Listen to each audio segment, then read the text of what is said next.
Hello students, Shrimati Maurya देवी तापड़िया कन्या महाविद्यालय के इस यूट्यूब चैनल पर आप सभी का फिर से स्वागत है। आज का जो अपना टॉपिक है वो है कनेक्टेड सेट। आज के वीडियो में अपन कनेक्टेड सेट यानी संबद्ध समुच्चय क्या होता है उसके बारे में डिस्कस करने वाले हैं कि संबद्ध समुच्चय को अपन किस तरह से कॉम्प्लेक्स प्लेन के अंदर डिफाइन कर सकते हैं। तो जो कनेक्टेड सेट है संबद्ध समुच्चय, उसको अपन डिस्कस करेंगे आज के वीडियो में। इसको अपन ने रियल एनालिसिस के अंदर भी पढ़ा है कि संबद्ध समुच्चय क्या होता है और इसके बारे में अपन ने जो डीपली डिस्कस उस जो अपना टॉपिक था उसके अंदर बहुत अच्छे से किया है। संबद्ध समुच्चय से पहले अपन बाउंडेड सेट के बारे में देखते हैं कि जो परिबद्ध समुच्चय होता है वो किस तरह से डिफाइन होता है। तो परिबद्ध समुच्चय के लिए एक सिंपल सी चीज़ यहाँ पर डिफाइन होती है कि परिबद्ध समुच्चय में एक ऐसी वैल्यू होती है जो इसके मॉड्यूलस को, यानी अगर अपन कॉम्प्लेक्स प्लेन में अगर बाउंडेड सेट की बात करते हैं, परिबद्ध समुच्चय की बात करते हैं, तो अपन क्या कहते हैं कि मॉड जेड लेस देन के यहाँ पे कोई एक नॉर्मल वैल्यू होती है। अगर modulus of Z less than के है देन अपन कह सकते हैं कि जो अपना ये जो भी समुच्चय होगा जेड के जिन बिंदुओं का ये कलेक्शन इस तरीके की डेफिनेशन को सेटिस्फाई करेगा वो क्या होगा, अपना बाउंडेड सेट के अंदर डिफाइन होगा। ठीक है। और बाल्ज़नो-वायस्टाइस थ्योरम जो होती है वो बाउंडेड सेट के लिए डिफाइन होती है, ये वो भी अपन ने प्रीवियस जो है उनके अंदर बहुत अच्छे से पढ़ा। अब देखिए संबद्ध समुच्चय अपन यहाँ कॉम्प्लेक्स प्लेन में किस तरह से डिफाइन करेंगे उसको देखेंगे। तो यहाँ पर अपन बात करेंगे कि कनेक्टेड सेट जो होता है उसके अंदर उसके कोई दो बिंदु अपन उठाते हैं, कोई भी दो आर्बिट्रेरी बिंदु उठाते हैं और उन दो बिंदुओं का जो बिंदु पथ है वो एक रेखाखंड को मान लो उन दो बिंदु अपन ने उठाए हैं वो एक रेखाखंड को इस तरह से शो करते हैं। ठीक है।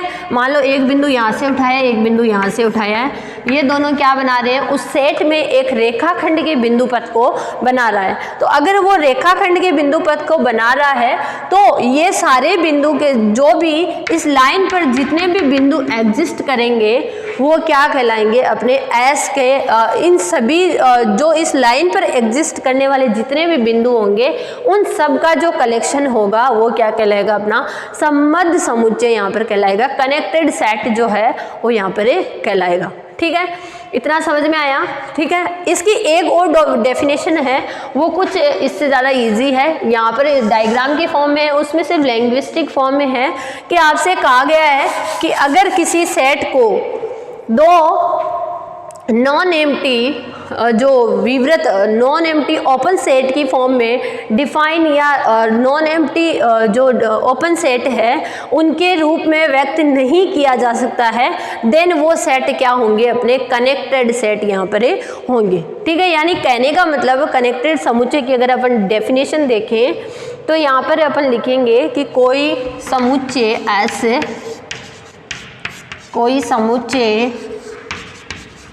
ऐसे विवृत समुच्चय कहलाता है, संबद्ध समुच्चय कहलाता है कनेक्टेड सेट। संबद्ध समुच्चय कहलाता है यदि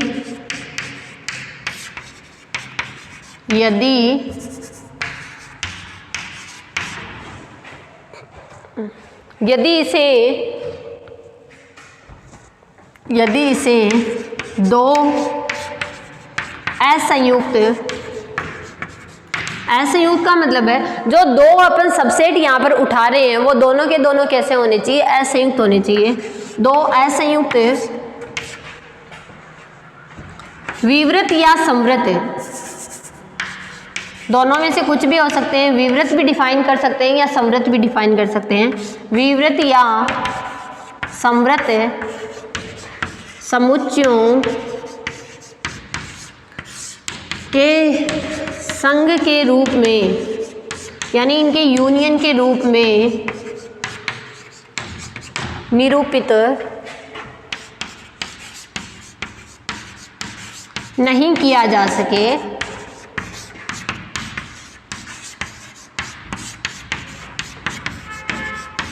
तब अपन इसको क्या कहेंगे, कनेक्टेड सेट कहेंगे। ठीक है। यानी कोई भी जो सेट है वो संबद्ध समुच्चय यानी कनेक्टेड सेट कब कहलाएगा, यदि एस के कोई दो ऐसे अपन सेट उठाते हैं, चाहे ओपन उठा लो चाहे क्लोज सेट उठा लो, दो ऐसे ओपन या क्लोज सेट उठा लो जिनके यूनियन के रूप में इनको व्यक्त उस जो ये सेट अपन ने एस उठाया है, इस पूरे एस को अपन उनके यूनियन के रूप में व्यक्त नहीं कर सकते हैं, देन अपन ये कह सकते हैं कि ये सेट कैसा होगा, मेरा कनेक्टेड सेट होगा।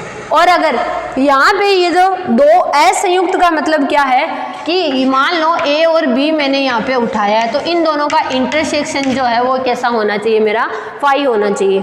यानी दो सेट अगर मैं ए और बी उठाती हूँ तो ए और बी का इंटरसेक्शन जो है वो कैसा होना, फाई होना चाहिए। यानी ए और बी के अंदर कुछ भी कॉमन पार्ट नहीं होना चाहिए, देन अपन उसको क्या कहेंगे, संबंध समुच्चय की डेफिनेशन के रूप में यहाँ पर इसको लिखेंगे।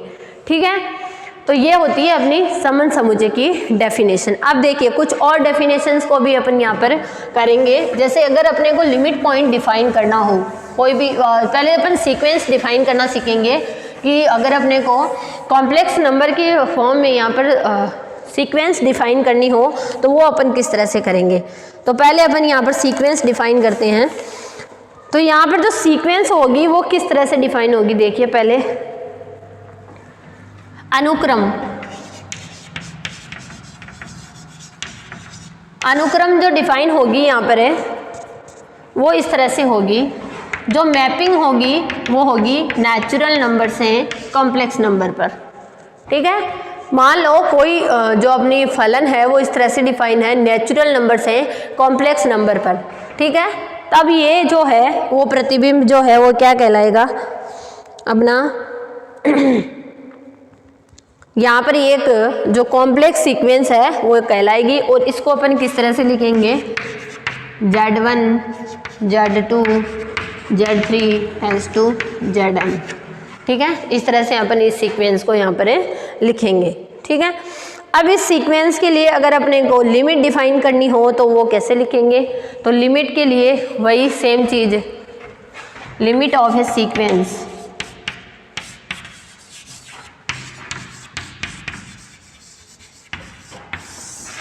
सीक्वेंस की जो लिमिट होती है वो किस तरह से, देखिए कोई भी जो सीक्वेंस होती है वो किसी एक पर्टिकुलर पॉइंट की पॉइंट जो होता है वो उसकी सीमा कहलाता है, लिमिट कहलाता है। वही जो अपन ने रियल एनालिसिस के अंदर पढ़ी थी वही सेम चीज़ें होती है, सिर्फ यहाँ पर कॉम्प्लेक्स नंबर आ जाता है और वहाँ पर रियल नंबर की बात कर रहे हैं। ठीक है, तो यहाँ पर लिखेंगे कोई बिंदु Z0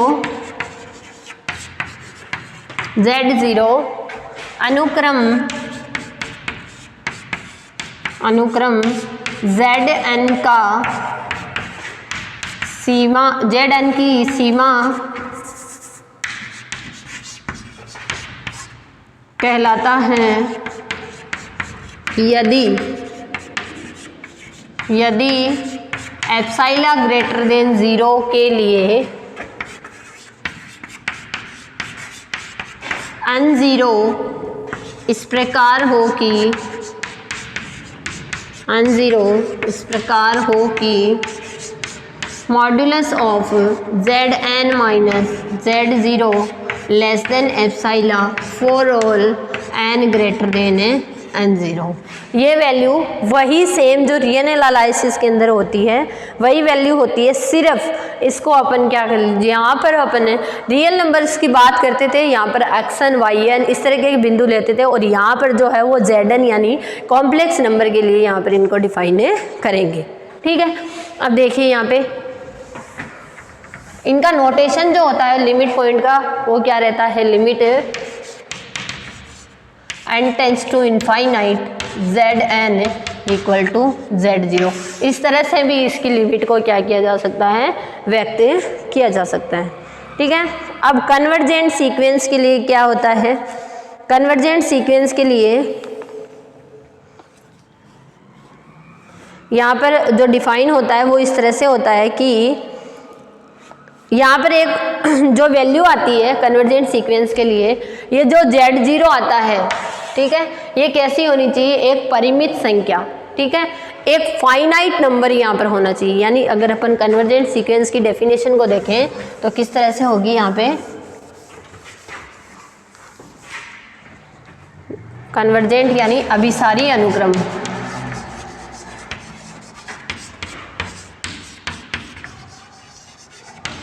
तो कन्वर्जेंट सीक्वेंस के अंदर अपन क्या लिखेंगे, अभिसारी अनुक्रम में कोई भी जो अनुक्रम Zn है वो अभिसारी अनुक्रम कहलाएगी यदि इसकी लिमिट क्या होगी, एक परिमित संख्या होगी। ठीक है, यहाँ पर अपन इस तरह से लिखेंगे, कोई अनुक्रम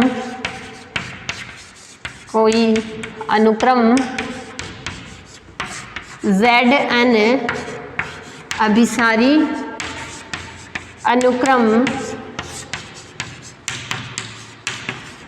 अनुक्रम कहलाती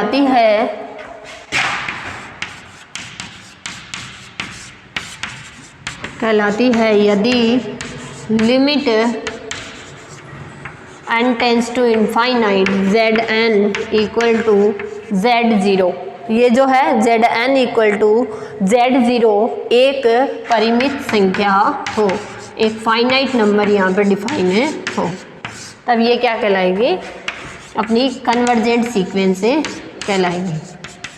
ठीक है, तो ये था अपना आज का वीडियो जिसमें अपन ने कन्वर्जेंट सीक्वेंस, कनेक्टेड सेट और इन सब जो डेफिनेशंस और जो अपन ने पहले भी पढ़ी है उनको रिकॉल किया है और इनको अच्छे से समझने की कोशिश की है। कनेक्टेड सेट के बारे में ये जो टॉपिक है ये अपने सिलेबस में है, इसलिए मैंने आपको बताया है। और जो सीक्वेंस है जो डिफाइन की गई है, ये सीक्वेंस की जो थ्योरम्स है उनको भी अपन कल के वीडियो में डिस्कस करेंगे। और कनेक्टेड सेट और कॉम्पैक्ट सेट, इनको भी अपन ने, कनेक्टेड सेट को अपन ने डिस्कस कर लिया है, कल के वीडियो में अपन कॉम्पैक्ट सेट को भी डिस्कस करने वाले हैं। तो आप इस वीडियो को ध्यान से देखिएगा और कुछ भी नहीं समझ में आता तो शेयर कीजिएगा। Thank you so much.